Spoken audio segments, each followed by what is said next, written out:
से ले लिया है। इस केस की जांच एसआईटी टीम को सौंपी गई थी, जिसका समय पूरा होने के बाद 10 दिन का वक्त बढ़ा दिया गया। सूत्रों की ये माने तो 17 तारीख को रिपोर्ट जमा न कर एसआईटी ने 3 दिन का वक्त और मांग लिया है। पूरा केस सीबीआई ने अपने हाथों में ले लिया, हैंडओवर ले लिया है। 5 दिन में सीबीआई टीम पीड़ित परिवार, आरोपी परिवारों के साथ ही साथ गाँव के लोगों से कई घंटों की पूछताछ कर चुकी है। आज भी सीबीआई टीम गाँव में आरोपी परिवार और गाँव के लोगों से पूछताछ कर सकती है। तो इस पूरे मामले में सियासत एक तरफ तो वहीं दूसरी ओर जो जांच प्रक्रिया है वो बहुत तेजी के साथ आगे बढ़ती हुई, क्योंकि अब सीबीआई ने टेक ओवर कर लिया है और सीबीआई अब तमाम लोगों से पूछताछ कर रही है। और इससे पहले भी सभी लोगों से पूछताछ हुई थी और आज भी खबर निकलकर सामने आ रही है कि सीबीआई की टीम वहां पर पहुंचेगी और इस गांव में आरोपियों से, कई लोगों से, वहां के आसपास के लोगों से पूछताछ होगी, आरोपियों के परिवार से पूछताछ होगी, क्योंकि इससे पहले जेल में जाकर आरोपियों से पूछताछ हो चुकी है। पीएन शर्मा मेरे साथ, मेरे सहयोगी तमाम जानकारी के साथ इस बीच लाइव मौजूद है। पीएन शर्मा, क्योंकि देखना बहुत ज्यादा दिलचस्प हो जाता है, सबको इंतजार है कि आखिरकार इस पूरे मामले में सच क्या है। तमाम चीजें एक तरफ, तो वहीं जो जांच प्रक्रिया है वो भी अपनी तरफ बहुत तेजी के साथ आगे बढ़ रही है। सीबीआई की टीम आज वहां पर जाने वाली है, क्या कुछ और जानकारी है आपके पास? जी बिल्कुल, क्योंकि मामला कहीं ना कहीं बहुत बड़ा हाई प्रोफाइल हुआ है, राजनीतिक स्टैंड में आया है ये, तो इसलिए कह सकते हैं सभी को इंतजार है। एसआईटी की टीम ने भी लगभग बहुत कुछ जांच कर ली थी। आज उसको 17 तारीख को उसको अपनी रिपोर्ट सबमिट करनी थी, लेकिन ये सुना जा रहा है सूत्रों के हवाले से ये भी है कि उसने 3 दिन और समय मांगा है। इधर सीबीआई की बात करें तो पिछले 5 दिन से सीबीआई की टीम लगातार पूछताछ का दौर जारी रखे हुए सैंपलिंग की है, तो बहुत सारी चीजें इसने जुटाई भी हैं।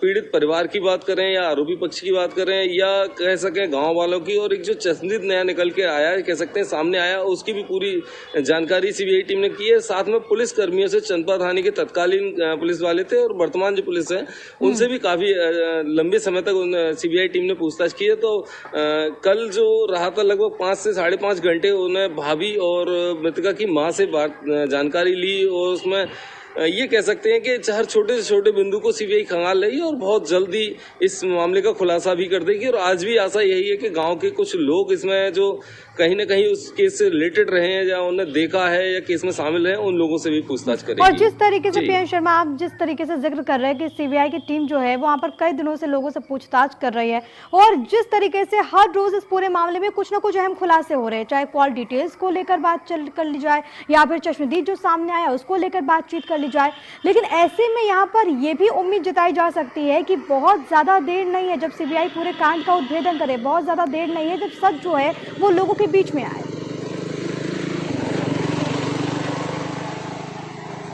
जी बिल्कुल, क्योंकि एक नज़र में देखा जाए तो केस जो पूरा एक उलझनों से भरा हुआ केस है। राजनीतिक स्टैंड के यदि इसको हटा दिया जाए तो केस में कुछ नहीं, क्योंकि सांत्वना देने वाली बात थी। एक लड़की की इलाज के दौरान मौत हो जाती है और उसको सांत्वना देने वालों की बात होती तो कुछ यहाँ खत्म हो जाता, लेकिन जो राजनीतिक स्टैंड बना है, क्योंकि 14 तारीख को मारपीट में मामला दर्ज होता है, 29 तारीख को छेड़खानी का मामला दर्ज होता है, 22 तारीख को 376 डी में मामला दर्ज हो जाता है, उसके बाद 29 तारीख को सफदरगंज में उसकी डेथ हो जाती। तो ये खुद अपने आप में केस इतना उलझा हुआ था, क्योंकि हर पल कुछ न कुछ नया मिलने की आस पहले भी थी, लेकिन एसआईटी की टीम ने जांच की है। उसके बाद में सीबीआई लगभग करीब पहुंच चुकी है, तो बहुत जल्द खुलासा करेगी, क्योंकि सभी को इस चीज का एक इंतजार है कि आखिर मामला है क्या। पीएन शर्मा, बहुत संक्षेप में ये बात बता दीजिए कि वहां पर इस वक्त गाँव में माहौल ताजा क्या कुछ है, ताजा स्थिति वहां पर क्या कुछ? जी बिल्कुल, गांव में यदि गांव की बात करें तो गांव में एकदम शांति है, क्योंकि जो पिछला भागदौड़ थी उससे बिल्कुल लोगों के अंदर भी एक डर है, क्योंकि वो भी एक सोच में डूबे हुए हैं कि आखिर मामला है क्या, क्योंकि कहीं ना कहीं उनके गांव को हाईलाइट किया गया है। गांव के निकलने बढ़ने, सारे गांव के कार्य प्रणाली जो पूरी तरह से रुक गई है, क्योंकि खेत कटाई का भी काम चल रहा है इस समय, तो वो भी लोग डर के काम कर रहे हैं। तो कह सकते हैं गाँव का माहौल एकदम शांति में और एक डरा हुआ सा है। चलिए ठीक है, बहुत बहुत शुक्रिया आपका तमाम बातचीत के लिए, तमाम जानकारी के लिए। पीएन शर्मा, लखनऊ का रुख कर लेते खुर्रम निजामी मेरे साथ मेरे सहयोगी तमाम जानकारी के साथ लाइव मौजूद है। खुर्रम, क्योंकि ये मामला जिस तरीके से सामने आया, जिस तरीके से घटना घटी, ये मामला बहुत सिंपल, बहुत स्ट्रेट लग रहा था, लेकिन हर रोज जांच आगे बढ़ते गए और जिस तरीके से हर रोज नए खुलासे हुए, कहीं ना कहीं मामला बहुत ज्यादा उलझ गया है।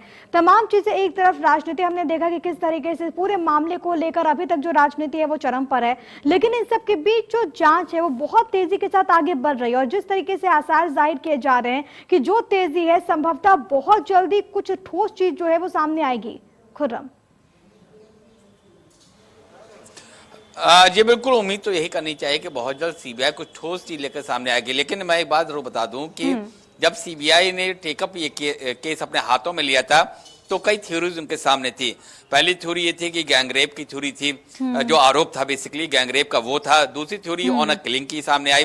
तीसरा ये था कि प्रेम प्रसंग चल रहा था, जानकार थे और वहां कुछ ऐसा घटना हुआ कि उसको मार दिया गया। अब वो ऑनर किलिंग थी, गैंगरेप थी, इन्वेस्टिगेट करना है, लेकिन उसके बीच ही जो क्रिमिनेशन था वो भी आ गया। तो ये सब तीन चीज को लेकर पूरा करना है तो एक सिंपल स्टोरी नहीं थी, बहुत ही गजपज स्टोरी यहाँ पर थी। और जिस तरीके से सीबीआई ने अब अपनी जांच शुरू की है, सबसे पूछताछ कर रही है, तमाम तरीके के जो एविडेंस है वो इकट्ठा कर रही है, तो थोड़ा वक्त देना पड़ेगा सीबीआई को, क्योंकि मामला इतना आसान नहीं है। और दूसरा और मामला बहुत हाईलाइट हो चुका है, सीबीआई को मालूम है।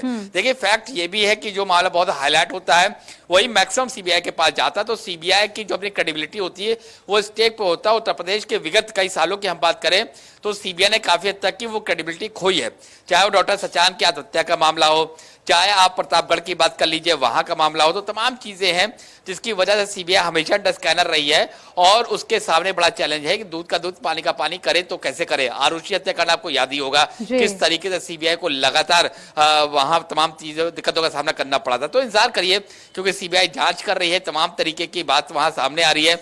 2022 का इलेक्शन भी है, उससे पहले क्या ये जांच की रिपोर्ट सामने आ पाएगी? मैं इसलिए कह रहा हूं कि 1.5 साल का वक्फा बचा है चुनाव में, मामला हाईलाइटेड है। हाथरस को लेकर लगातार जो मौजूदा सरकार उत्तर प्रदेश की वो विपक्ष के निशाने पर है और सीबीआई अपना काम कर रही है।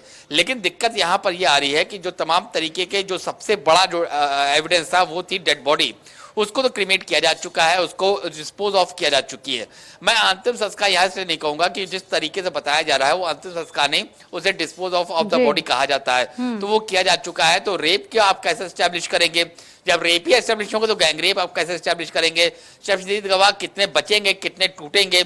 ये सब तमाम चीजें सीबीआई के सामने हैं और उनके सामने अगर कुछ कंक्रीट होगा तो वो डॉक्यूमेंट्री एविडेंसेस होंगे, सर्कमस्टेंशियल एविडेंसेस होंगे, उसको लेकर सीबीआई अपना केस कितना स्ट्रॉन्ग कर पाती है ये तो वक्त ही बताएगा। चलिए, ये देखना अपने आप में महत्वपूर्ण होता है कि क्या कुछ कंक्लूजन पे निकलती है सीबीआई। आप बने रहिए खुर्रम।